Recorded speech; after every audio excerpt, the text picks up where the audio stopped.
A day in my life as a content creator, a teacher, and a mother. Good morning, and today is weekend. So aalis kami together with Elise and Kuya Liam. But before that, bibihisan ko muna silang dalawa. Grabe, ang kulit ni Elise. Ang hirap ng bihisan. And after niya, yan si Kuya naman. Ganito ang routine pag aalis kami. After nila ng mga anak ko, syempre ako naman. Konting paganda suklay lang, okay na. So aalis kami today kasi nga kahapon tumawag si mama na birthday daw ni Kuya. So ito na, paalis na kami kasi nga I'm so excited sa lechon panet, char. Biglang may nakita kaming familiar face. Lagi na kami, ma'am. Hi, Alay sa vlog. Hi! Wala ka na nasign? Una kami. Grabe, feeling close talaga ako, no? That's why tinatawag nila akong Miss Friendship. Kasi lahat na lang friend ko. Char. So, office mate yun siya dati ni Habi. Okay, so papalabas na kami ng Takurong at pagdating namin dito, grabe, papasok ng South Cotabato area. So, papasok siya talaga ng Tantangan. Grabe na naman, na-curious na naman ako dito. Kaya bigla akong lumabas para silipin. Hour na kami dito naghihintay. Usad pagong, imagine that.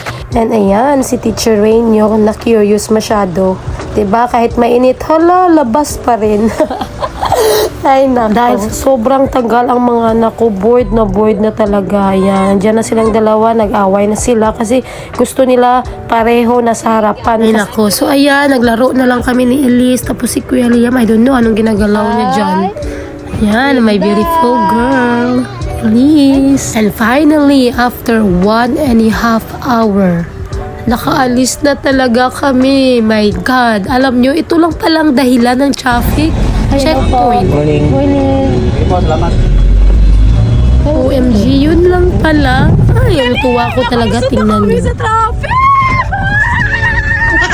At finally, dumating na nga kami dito sa Coronadal City. Ito si Mama. Hi, Mama. Shout out sa mama kong maganda. And ito na lang ang natira. Yung ina-imagine kong balat, saan na kayo? OMG, wala. Ay, nako. Pero dahil andyan si Mama, syempre may tinira sa akin. Ayan, ibagid kong may mama, no? And yeah, attack na. Grabe, sobrang gutom ko kasi 1:30 na kami nakapag-lunch. Ay, naku, na traffic yun. Grabe talaga ang kain ko. Busog na busog ako dito. Grabe, sarap ng lechon. Thank you, ate. Happy birthday, kuya. And nandito na ako sa exciting part. Ito talaga yung pinunta ko, of course.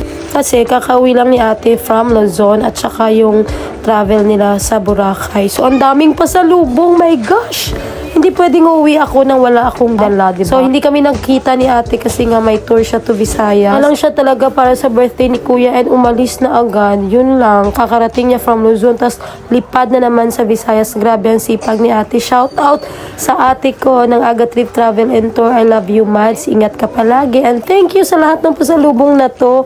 I love you so much. Yung nilulook forward ko talaga yung coffee from Baguio. Yan, maraming binigay si mama. Yan na nga, tapos na akong magbalot. So, uwian na. Thank you so much, ma. Ang saya-saya ko kasi ang dami kong dala pa uwi. So, nagpaalam na ako sa pamangkin ko kay Kuya Shan and kay mama. Nakikita lang kami ni mama kapag may celebration. So, ang saya ko niyan. And finally, uuwi na kami. And paalam na si Liam kay lola niya. Ayaw niya talagang umiwi. Kaya iyakan na naman. My goodness. Ganito na lang kami palagi. My gosh. So, pag uwi namin, of course, andito na naman kami sa traffic. Nadaanan na namin. Pero on the way home, wala nang traffic. Papasok lang talaga. So, again, this is Teacher Ray. Thank you so much for watching. God bless us all. I love you all. Mwah, mwah, mwah.